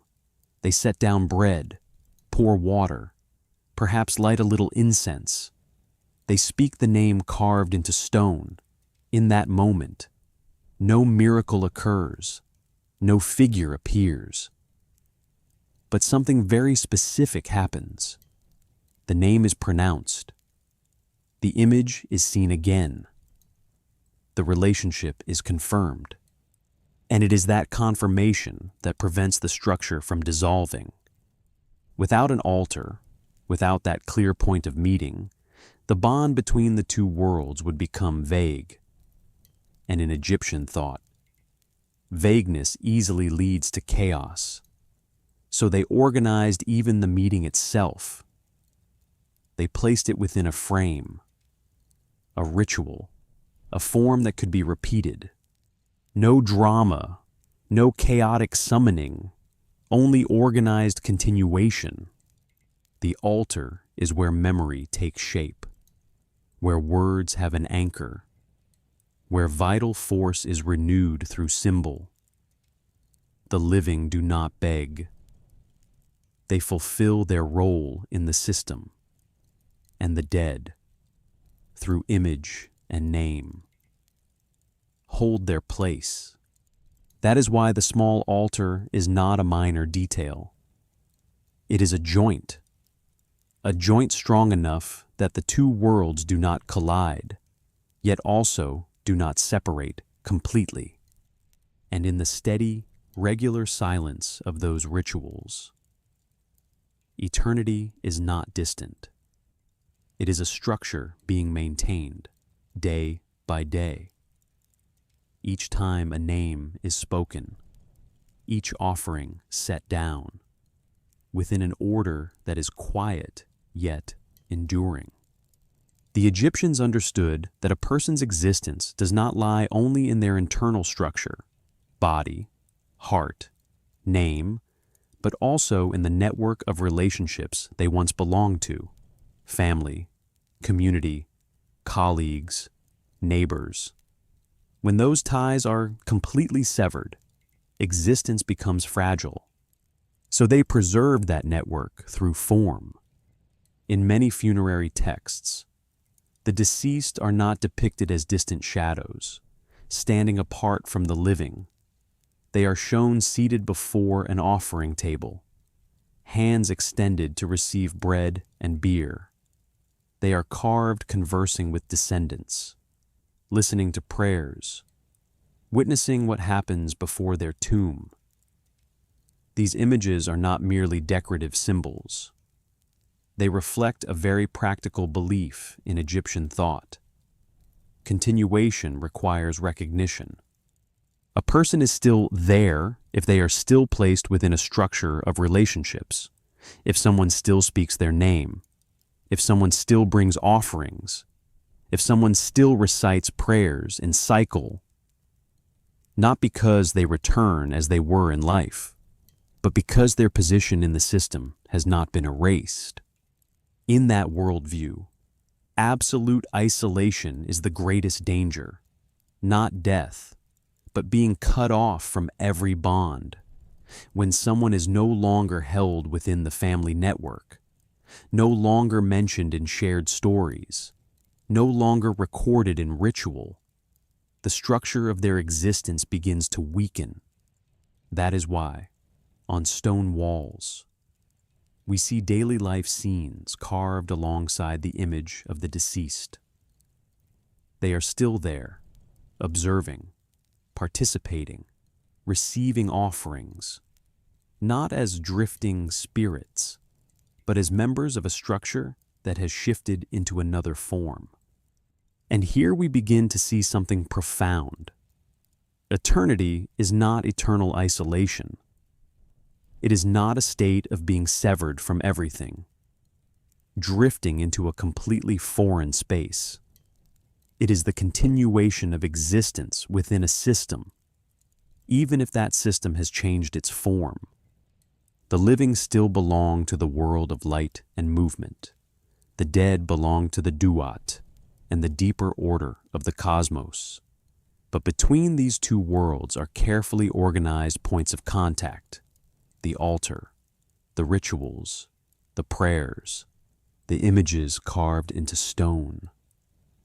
These meeting points keep the network from breaking. In Egyptian thought, a person does not exist alone. They always lie within a web of relationships: family, community, gods, cosmos. Eternity, therefore, is not separation from that web, but the continuation of one's place within it at another level. And once we understand this, we realize the greatest fear is not dying. It is disappearing from the shared structure. No one speaking your name, no one placing you within your former position in the order of relationships. That is why the Egyptians built eternity not as a door that closes behind life, but as a bridge sustained from both sides. The dead keep their balance in their world. The living keep memory and ritual in this one. And it is that parallel maintenance that makes continuation durable. Eternity, in that sense, is not leaving. It is remaining, but in another form, within a structure organized tightly enough not to dissolve over time. This also explains why, in Egyptian history, erasing someone's name from stone was considered a severe punishment. It was not only removing them from collective memory, it was shaking the structure of their existence. When a name is chiseled away, when an image is destroyed, that person loses their anchor point in the world of the living. That is not merely an insult, it is a rupture. The living, therefore, play the role of caretakers of order. They continue to speak the name, continue to tell the story, continue to perform rituals in cycle, not out of fear, but because they understand that order does not sustain itself without participation. In villages along the Nile, memory was not private. It was shared structure when someone died. The community did not only hold a funeral, they integrated that person into a new form of presence through stories, through images, through continued mention on special occasions. Existence does not stop at the Duat. It still needs to be held in this world. And this creates a striking loop. The living sustain the memory of the dead, and belief in the dead's continuation helps the living preserve order in present life. Because if the heart will be weighed, if the structure will be measured, then every action today carries weight. The living, in remembering the dead, also remind themselves of Ma'at's balance. We begin to understand that this system is not aimed only at death, it is aimed at life. If no one remembers you anymore, if no one reads your name, if no one places you within the world structure, your existence slowly fades. But if you are held in speech, in ritual, in memory, you still have a place. The Egyptians built a civilization where memory is not a private emotion. It is architecture. Stone walls, carved lines, statues placed in sealed chambers. All of these are ways of giving memory a shape. And once memory has shape, it can endure. That is why the role of the living is not to mourn forever. They are not required to sink into endless grief. They are required to maintain order, keep the name, perform the ritual, recite the prayer in cycles, place the dead in their rightful position within the shared structure. Eternity, in this context, is not something that happens only in the world beyond. It is cooperation between two worlds. The dead keep balance in the Duat. The living keep balance in memory. And when both sides maintain order, the structure of existence becomes far more stable than any single individual alone. Perhaps this is what makes Egyptian thought so deeply profound. They did not hand eternity over to miracles. They built it as a multi-layered system: body, tomb, heart, Duat, and finally the memory of the living. Each layer supports the next. If one layer weakens, another can uphold it. And when all of them operate together, continuation is no longer fragile. It becomes a durable structure.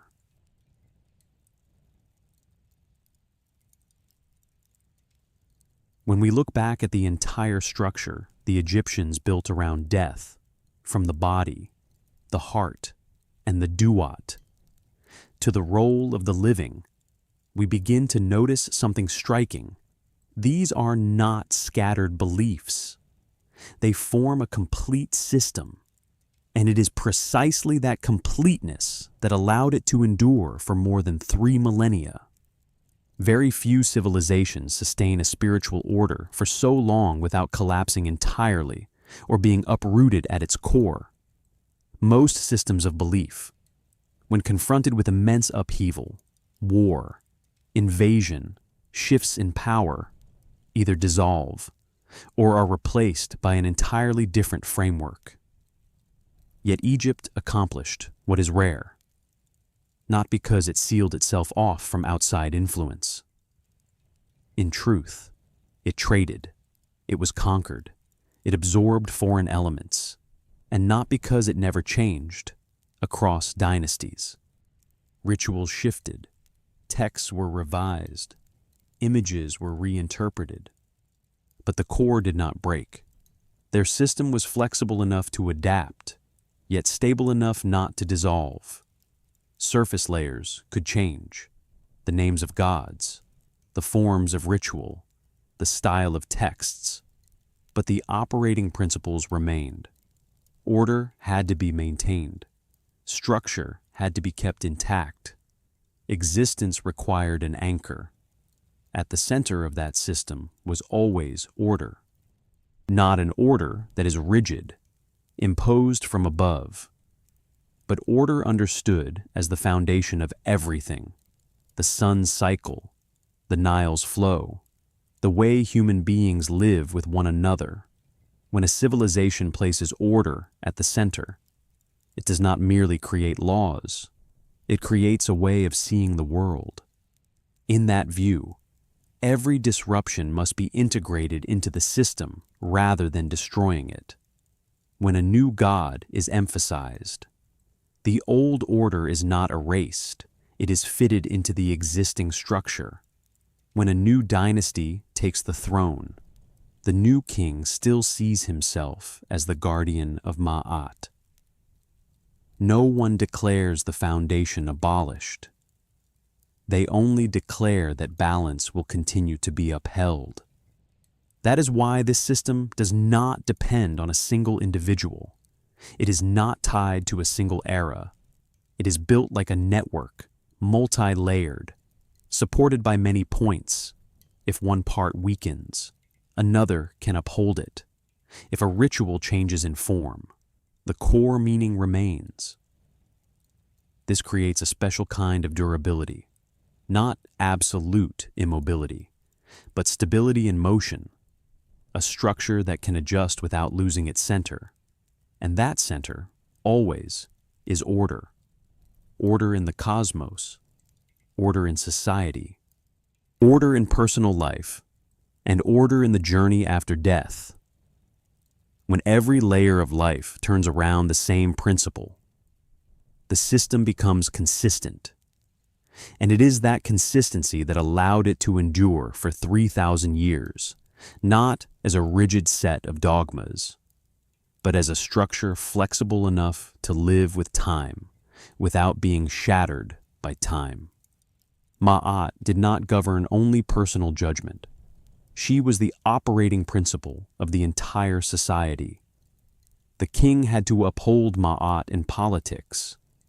The farmer had to uphold Ma'at in labor. The family had to uphold Ma'at in relationships. And when someone died, the structure of eternity also had to align with Ma'at. It was precisely this unity between life and the afterlife that gave the system its endurance. There was no vast distance between how Egyptians lived and how they imagined death. They did not need to learn an entirely new system to enter eternity. They only continued an order already familiar. When a child was born along the Nile, they grew up in a world organized by cycles: flood, sowing, harvest. When they became an adult, they learned that every action carried weight. When they grew old, they knew their heart would be weighed. And when they died, they were placed in a tomb organized like a stable house. Every stage flowed into the next. And so death did not become an absolute rupture. It became part of a chain of transitions. And when a society can integrate death into order rather than pushing it outside, that society is less shaken by fear. We also see that this system was not only for kings. Yes, pharaohs had larger tombs, more complex rituals, richer texts, deep corridors carved into mountains, walls covered in hieroglyphs, prayers meticulously inscribed. These created an afterlife organized at its most refined level. In the Old Kingdom, texts such as the pyramid texts appeared only in the king's pyramids. Eternity then seemed tightly bound to supreme power. But what is remarkable is that this structure of thought did not stop at the royal class. Over time, especially from the Middle Kingdom onward, ideas of the heart being weighed, the journey through the Duat, and continuation after judgment began to spread. Texts once carved on stone walls inside pyramids were copied onto the coffins of nobles, and later onto the wooden coffins of ordinary people. The coffin texts emerged as a crucial shift, moving the structure of eternity from the king's exclusive space into a broader reach of society. This was not merely the popularization of religion. It shows the system was flexible enough to expand without losing its consistency. The idea of the Duat did not change in essence when copied. The heart's balance was still there, Ma'at remained the standard. Only the scope of application widened. By the New Kingdom, texts such as the Book of the Dead were written on papyrus and placed in many tombs, not only those of the highest elites. This reflects an important transformation. Eternity was no longer the absolute privilege of a deified king. It became a possibility for anyone who could prepare correctly, live in proper order, and be placed within the appropriate ritual structure. That spread did not weaken the system. On the contrary, it made it more durable. When many people participate in the same structure, that structure no longer depends on a single center of power. It becomes a shared foundation of society. This also reflects another consistent point in Egyptian thought. Order was not only the king's responsibility, it was everyone's responsibility, if the heart would be weighed. Then the commoner's heart also had weight. If the Duat was a transitional journey, then that journey was not only for royalty, eternity, therefore, was not narrowed. It was expanded, while the principle remained intact. And this ability to expand without losing its center is one of the reasons the system lasted so long. Not because it was closed, but because it could include more people, while still turning around the same axis: order, balance, and structured continuation. This shows the system was not rigid. It expanded. New Kingdom of Egypt. In the New Kingdom, texts such as the Book of the Dead no longer appeared only within the enclosed space of royalty. They were written on papyrus, rolled up, placed inside coffins, or buried with the dead across many different social levels. Prayers, formulas of orientation, and passages guiding the journey through the Duat were no longer secrets reserved for the king. They became part of a shared preparation for continuation. This reflects a deeply significant shift. Eternity was no longer the absolute privilege of the head of the political cosmos. It was no longer bound tightly to the pharaoh's deified status. Instead, it became an open structure where anyone, if they prepared correctly, if they kept their heart balanced enough, if they were placed within the appropriate ritual system, could step into it. This did not mean everyone had grand tombs or texts stretching for meters. Material inequality still existed, but in principle, the journey through the Duat, the weighing of the heart, and the possibility of continuation were no longer absolutely limited by rank. A craftsman, an official, a mother, a farmer, if they could place prayers in their tomb, if they could have their name inscribed, if they could be held in living memory, then they too participated in the same structure of eternity. This expansion did not strip the system of its sacredness. If anything, it made the system more universal. When more people share a model of death and continuation, a society becomes more cohesive in the way it understands order. Notably, papyrus copies of the Book of the Dead were not all identical. They were customized. Some sections were chosen, others omitted, depending on the means and needs of each person. That shows the system was not rigid like a single unchanging template. It was a shared frame that could be adjusted. But however it was adjusted, the core elements remained. The heart would be weighed. The Duat was a journey with orientation. The name had to be preserved. Order had to be maintained. So when the Book of the Dead left the stone corridors of kings and entered more ordinary wooden coffins, that was not merely a change of material. It was a transformation in how eternity was distributed. Eternity was no longer a favor. It was a responsibility. The responsibility to prepare. The responsibility to live in balance. The responsibility to maintain order. And it is precisely when eternity became a shared structure that many could enter that the system became more enduring than ever, because it no longer depended on a single center of power. It lived in the consciousness of the entire community.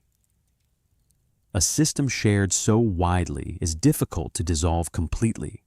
It can transform, it can adjust, but its central axis, the preparation for a structured continuation, remains intact. And that is what gave Egyptian thought its long-lasting vitality.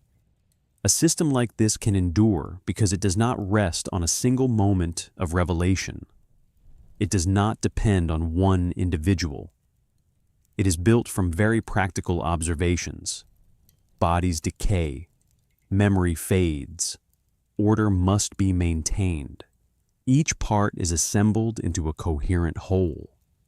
And when a system is coherent enough, it can be repeated across generations. Even as Egypt endured invasions, dynastic change, and political upheaval, the basic structure of eternity remained, because it was not only religion, it was a way of understanding the world in a land where desert always stands close beside cultivated fields, where life depends on the Nile's rhythms. The Egyptians learned that stability is not guaranteed. It must be organized, and if life can be organized, they believed continuation after death could be organized as well. Here, we see the deeper reason this system was durable. It did not try to escape reality. It was rooted in reality. The body was preserved because they watched it decay. The heart was weighed because they understood that actions have consequences. The Duat was organized because they knew transition requires orientation. The living maintained memory because they saw how forgetting dissolves everything. Each part was grounded in observation. And so, eternity in Egyptian thought was not a distant fantasy. It was a long-term project, a multi-layered construction, a system requiring the participation of both the individual and the community, from a distance of thousands of years. We may be overwhelmed by pyramids or the long corridors in the Valley of the Kings. But what endured most was not stone. It was the structure of thought, a structure in which the body is not dismissed, but seen as the foundation of presence, in which the heart is not only a biological organ, but the place where every action leaves its weight, in which the name is not merely a label, but a core element preventing a person from drifting into oblivion, in which the living do not stand outside death, but carry responsibility for sustaining the bond, and in which order, ma'at, is not an abstract concept, but the foundation that keeps all of these things from collapsing. It is a multi-layered structure, interwoven. If one part weakens, another supports it. If the body must be preserved, the heart must be balanced. If the name must be carved, the living must continue to speak it. No element stands alone. Together, they form a system tight enough to outlast time. Perhaps that is why, even as that civilization transformed, as dynasties rose and fell, as God slowly faded in the memory of humanity, the central question they asked has never truly grown old. What allows an existence to continue, and what causes it to dissolve? That is not a question only for the ancient world. It is a question of structure, of memory, of balance, of how a life is placed within the shared order. The Egyptians did not answer it with promises of dazzling rewards. They did not rely on fear to force belief. They answered it by building tombs, building rituals, building texts, building a system in which each part has a clear role. And that structure, maintained through generations, repeated through rituals, organized with care across thousands of years, became their true legacy. Not only the pyramids or the statues left behind in the desert, but a way of understanding continuation, that eternity does not come from miracles, but from placing every part of existence into its proper position and keeping that position from being thrown off balance. In the silence of ancient stone corridors, what remains is not only inscriptions, it is an enduring way of thinking. If the structure is strong enough, continuation will occur. And if the structure is neglected, dissolution becomes inevitable.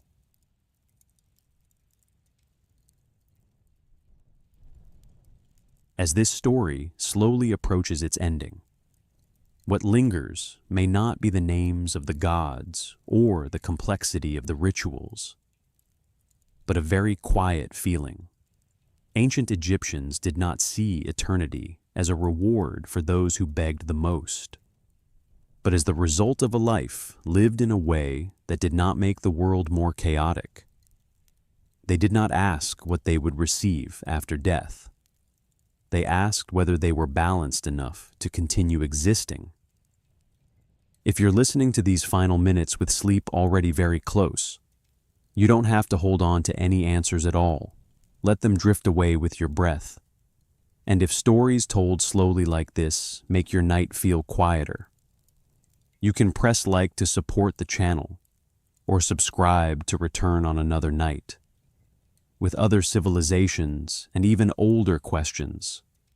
If you'd like, leave a comment and tell me where you're listening from and what time it is where you are lying right now.